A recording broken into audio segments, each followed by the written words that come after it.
Mentoring with Geraldine is a bite-sized practitioner podcast for naturopaths, nutritionists, herbalists, coaches, and practitioners. This podcast responds directly to the needs of you, the practicing natural therapist. Hello, and welcome to Mentoring with Geraldine and the bite-sized podcast. How the devil are you? And welcome to October. So the month of October is going to be all about the questions that you have sent me as part of joining the Confident Practitioner Community. When you join the free Facebook group, it asks you in the questions, how can I help you? What are you struggling with right now? And I make sure that I copy all of those out and put them on a spreadsheet. And spreadsheets really, I'm not very good at them. I try very hard at them. And one thing about them that's really cool is that this one particular spreadsheet I have, it's got problems identified, and it's got the problems from the Confident Practitioner Community and from other areas where I ask people, I'll send out emails, what are you struggling with right now? And it means that I have got the problems I can advertise to. Right? And that's what you need as well. So when you're trying to niche and you're trying to decide what your specialist area is, when we're talking to people to connect with us, we need them to connect with us via their problem. So it's a really good idea to be asking people what the problem is and what outcome they want so that we can be advertising to that. So, if we want to do IBS, then we're talking about the problem of bloating, of nausea, of not wanting to eat certain foods. Those are the problems that the person is expressing. And so then, of course, the result is, what's the alternative? What's the opposite of that? So losing the bloat, feeling energized. So we've got the opposite. We've got the problem and the solution, and then we can be advertising to the problem and the solution. I talk more about this in my groups. But I've got some wonderful questions, and I thought October is a great time to go through those questions. So we've got 5 podcasts in October. I might do some more of these into November. We'll see how we go. But really wanted to tuck into some of these questions. So let's get started. So this one here is from Jessica, and Jessica Cook says, struggling with feeling like I need to know more before I can start, not knowing if it's imposter syndrome or if that I actually need more training. The more I learn, the more I realized I don't know. Now that is a really, really common thing. The more I learn, the less I know. And what I noticed as a nurse, so junior doctors will be quite demanding and say they want this, that, and the other thing. Whereas the most senior of doctor, they're always amazing and they can do everything. And yet they realize that there is so much more to learn. And so, it's a very different conversation. Okay, these are the only people I can compare to when I think about someone who is still at the beginning of their journey to, the retirement or end of their journey. And so, we're learning all of the time. And when we come out of college, when I came out of nursing college, quick backtrack there, we had lots of people come and talk to us. We're just about finished, and we had lots of people come and talk to us about all the different jobs we could have. So, jobs in the hospital on the wards. We had someone from the prison service. I was in the UK, so someone from the prison service come out and talk to us. That's really interesting because the prison service there, the nurses have their own training. They're all like nurse practitioners because a lot of stuff, they have to learn to stitch wounds and do all sorts of things because people don't necessarily leave the prison to get their medical help. They get it within the prison. So there was, work on the wards, work in specialty areas, prison service came to talk to us, the military came to talk to us, what we'd do if we joined the army. And we had all these different people come and talk to us. And then one of the lecturers said, if you want to work in the US, if you want to work in the States, because it's, words are different, right? So we use adrenaline here in Australia, New Zealand, and in the UK when we're starting someone's heart, you might give them adrenaline. Whereas in the United States, they'll be giving them epinephrine. Same thing, different word. So she came and, she stood there and she said, if you want to do the exam to work in the States, she said, do it now, because you'll never know more than you know right now for an exam, for a generalized exam situation. it was very similar. You come out of college, you've got a lot of generalized information, you have a lot of support networks, and you've got a lot of people who are there helping you.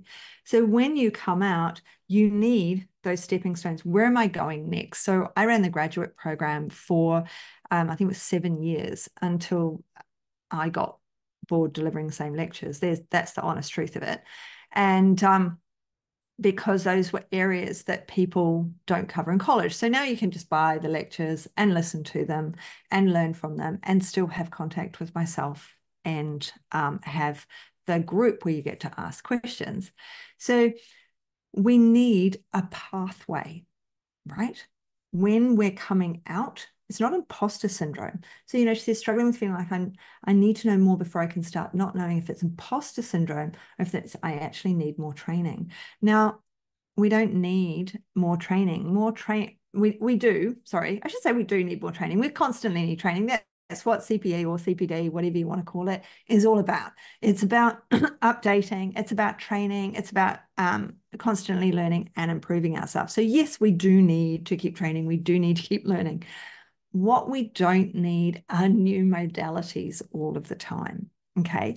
And often when we feel inadequate, we think it's because we need to learn a new thing, a new skill. I've come out as a nutritionist. So yes, you need to be a naturopath now. Do you? Could you just learn herbal medicine as an advanced diploma, and perhaps, that would be enough? If you really wanted to use the herbs, or maybe you went into nutrition because you didn't like herbs. And so, do you really need to study naturopathy? Perhaps you've studied naturopathy and then you're like, oh, now I need to do a psychology degree. Why didn't you do psychology in the first place? I've studied this and now I want to do that. Is it because this first degree hasn't fulfilled you? Or is it because you actually studied the wrong thing? Is it because you are scared that you don't know enough and that it could be a problem? Or maybe it's just not in your skill set. You've got to the end of your training and realized that you actually need to see people one-to-one, and that's not your thing. You didn't enjoy being in clinic. I did notice that when I was taking the final theory class, which doesn't exist anymore. But there was a final theory class at Endeavour, and I used to take that.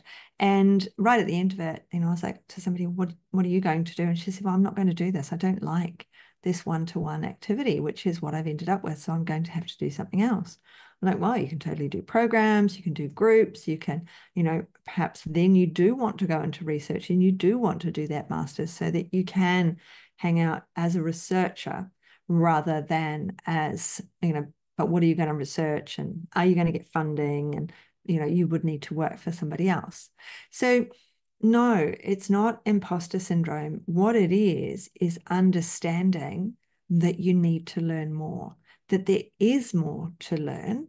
There is always more to learn. It is easier to run a business if you niche, because then you're only learning one or maybe two areas. So I've worked in pediatrics a really long time because I was a pediatric nurse. So I started out as an adult nurse. I worked in adult. My first job was in oncology. But during my training, we'd had a large, component of pediatrics, which I'd really enjoyed. And then I moved into neonatal intensive care. Then I was in pediatrics. And so then I worked in community pediatrics. So I sort of stayed in that area. So I niched. So I learned more and more and more about pediatrics, which is why there's a pediatric online mastery course, which hold your cash in your pocket until November, because it will be on the Black Friday sale this year. But make sure you get it then. So, when we niche, we are better because we're learning one area. We're sticking with one thing, and then we can branch out from there. So, I did a lot of pediatrics, but also I did a lot of gut work. I found that everyone who came to me needed gut work, whether they had anxiety or, whatever was wrong with them. They'd always tell me their guts were dodgy. And I ended up doing, gut work. And once I'd done the gut work, hey, presto, these other symptoms would disappear. So that was where I ended up putting, all of my eggs in one basket. Many of those people couldn't eat eggs, but was in gut work, because that's where I was finding my clients were mostly coming from. That was what what their problems were. But it wasn't necessarily my specialist area.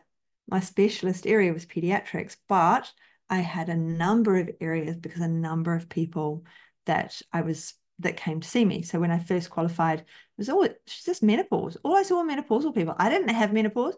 I saw babies and children and menopausal ladies. It was the two ends of the spectrum, and the odd bloke here and there, right? It was very odd. And yet I didn't have menopause at the time. I don't know why I was getting these menopause ladies, but if you're helping one person and then they tell their friends, and of course, with me, if you refer someone to me, then you get that thing free, right? So if you've referred a client to me, then you will get a free appointment, right? So, it's well worth it for people to make referrals to me because they're going to get a free appointment. Why wouldn't I offer that? Why wouldn't I offer them time with me when they've just given me someone that I'm going to see, to the value of about $3,000? It's really worth it. So when we're thinking about coming back into it, no, it's not imposter syndrome, it's honesty. But it's also because you need mentoring and you need support. So get in contact. The Monday group is where you need to be so that you can sit and listen. You can have one-to-ones with me, and you can ask the questions about your clients. But if I need to know more before I can start, there's obviously all of that breaking out into the world. Have you got your website? Have you got your social media? Have you got your ABN? And so again, you need me then. But then again, you can just do it all yourself. It is all possible to do oneself. It's not easy. It's better to have a list of things. So I've got webinars and courses on how to do it and what to look for, and everything's in the academy. But yeah, it's not about learning a new modality, I think, is what I'm trying to say here. It's more about knowing the people you want to care for and learning more in those areas and making sure you refer those people you don't want to see off to other practitioners, not advertising to them in the first place, realizing that if you can be a fly on the wall in someone else's practice for a while so that you get more confidence, you can see how they practice, then that's really worth looking into if you can. A number of practitioners will offer that sort of mentoring. I do. Although now I'm online, we do the group mentoring, the Monday group. So, think about how can you get the support, the ongoing support and mentoring that you need from me. Yes, obviously you're listening to my podcast, but it might be there's somebody else that you want to mentor with, and that's cool too. But let's connect, let's chat. Let me know. So I hope that helps. So October is going to be these questions, and I look forward to sharing more. Oh, next, I need to upskill, get more confidence knowledge. There's another one. There's another question up there. So get in contact if you have a question, but I enjoy being here. I enjoy working as a mentor. I enjoy supporting people in their practice, and I look forward to supporting you even more. So I'll catch up with you in the rest of October with more questions. Have a good one. See ya.